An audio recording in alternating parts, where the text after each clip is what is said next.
Aux États-Unis, dans les grandes villes, des potagers sont apparus partout dans les terrains vagues, au pied des bâtiments et surtout sur les toits plats des immeubles. Et on parle souvent des grands magasins qui produisent dans des serres sur la plateforme une part des légumes vendus dans les rayons. La tendance est lancée à Bruxelles avec plusieurs initiatives. Nous avons visité le potager d'un grand magasin dans le quartier de Boendal. Le pionnier des potagers de supermarché en Belgique, c'est l'enseigne Deleuze sur le toit de son magasin du quartier de Boendal à Bruxelles. Une plateforme de 320 mètres carrés en bois certifié a été posée sur les structures portantes du bâtiment. Là, sous vos pieds, vous avez en moyenne 30 à 35 cm de terre, mélangée à d'autres substrats bien sûr, d'où aussi l'intérêt de faire des buttes pour pouvoir monter un petit peu plus en hauteur. Nous avons simplement répandu un technodrain sur la plateforme pour l'évacuation des eaux, parce qu'il y a un système de drain qui a été prévu pour l'évacuation des eaux et le trop-plein. Et après, nous sommes venus souffler des terres sur le toit. C'est l'entreprise Vestaculture, spécialiste de la création de potagers, qui est chargée de la production bio des fruits et légumes. Les cultures automnales sont en place, en bandes denses de plantes, comme chez les maraîchers. Mais nous sommes hors sol.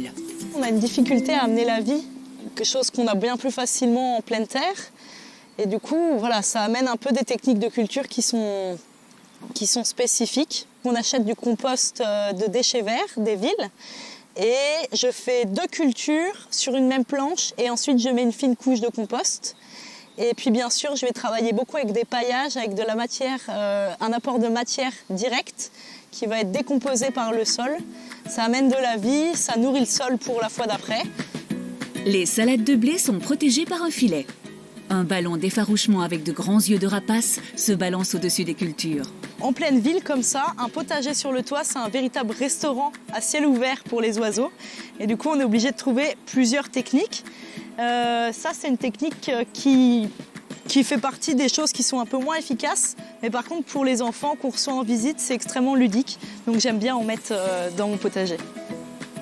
Dans la vaste serre implantée sur la plateforme, les plants de tomates cultivés durant l'été ont cédé la place à de nouvelles productions en rotation. De jeunes plants sont déjà en place pour investir la surface laissée libre par les prochaines récoltes.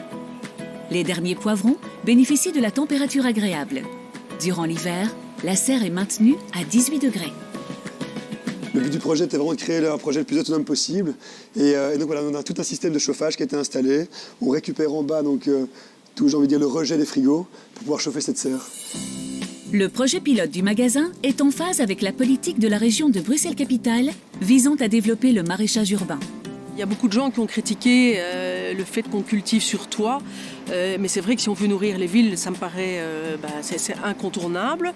Vouloir manger localement, manger sainement, pouvoir offrir aux générations suivantes une alimentation à partir de semences paysannes, donc qui est reproductible et qui est normalement beaucoup plus savoureuse et qui contient tous les bons nutriments.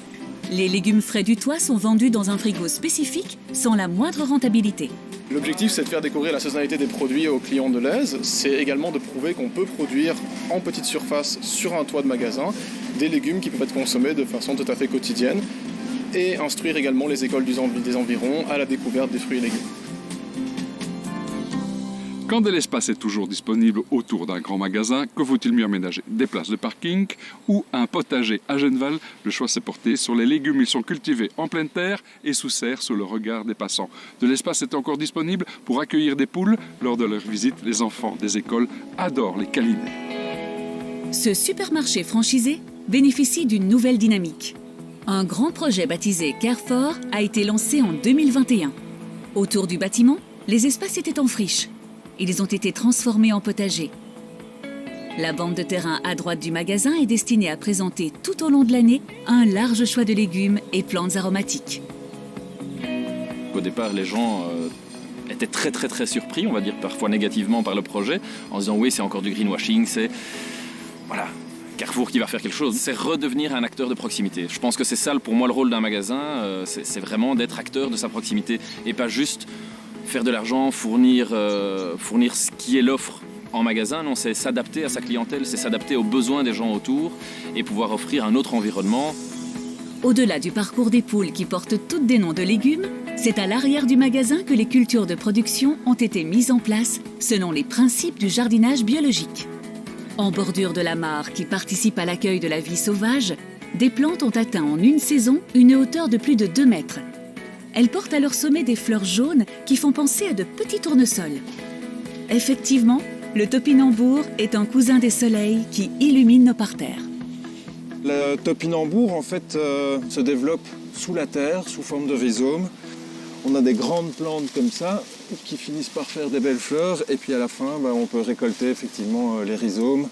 On a ce joli légume qui, une fois nettoyé, avec une bonne recette, est délicieux dans les assiettes. Argileux, lourd, le sol de l'ancienne friche doit absolument être amélioré. Voilà pourquoi un compostage de surface est mis en place sur les bancs de culture. Le reste des matières végétales est composté de manière traditionnelle. Le travail jour après jour dans le potager n'est pas passé inaperçu. On a énormément d'échanges, beaucoup plus d'échanges qu'un magasin classique aussi. On a un petit sentier qui passe derrière le magasin, derrière le potager. Les gens s'arrêtent, posent des questions, échangent sur notre principe, notre mode de vie. On a également fait un folder sans aucune promotion, ce qui est une première, je pense, en Belgique pour un magasin. C'est de faire un folder juste explicatif de qui on est, quelles sont nos valeurs. Des serres construites sur mesure ont été adossées au bâtiment. Comme partout dans le potager, le sol n'y est pas bêché. Il est décompacté avec une grelinette. Après un apport de compost, des plants vont être repiqués. Ça nous permet de pouvoir faire des légumes comme la tomate, comme l'aubergine. L'année prochaine, probablement aussi du piment, un peu de poivron, ce genre de variétés qui nécessitent quand même un peu de protection. Et puis ça nous permet aussi de pouvoir continuer les cultures pendant l'hiver. Alors l'objectif à moyen terme, c'est de récupérer la chaleur des congélateurs qui sont en façade. Et comme ça nous permet de chauffer aussi les serres pendant l'hiver. À terme, quand le sol aura pu être amélioré et quand les techniques auront été bien affinées, l'objectif est d'atteindre une production annuelle de 3 tonnes de légumes, ce qui ne représente qu'1% des ventes du magasin.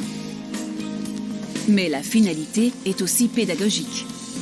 On a déjà eu l'occasion d'accueillir une centaine d'enfants et l'idée c'est de leur faire découvrir, de leur faire sentir, de leur faire goûter, de leur redonner goût un petit peu au potager, de voir comment pousse un légume, comment grandit un légume.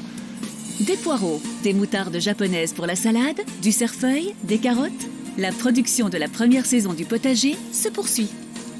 C'est vendu sous forme de paniers variés, donc c'est des paniers à 5, 10 ou 15 euros en fonction des récoltes, et donc c'est vendu en magasin. On a également le miel des ruches qui est déjà vendu en magasin. On a eu notre première récolte cette année, malgré la météo un peu maussade.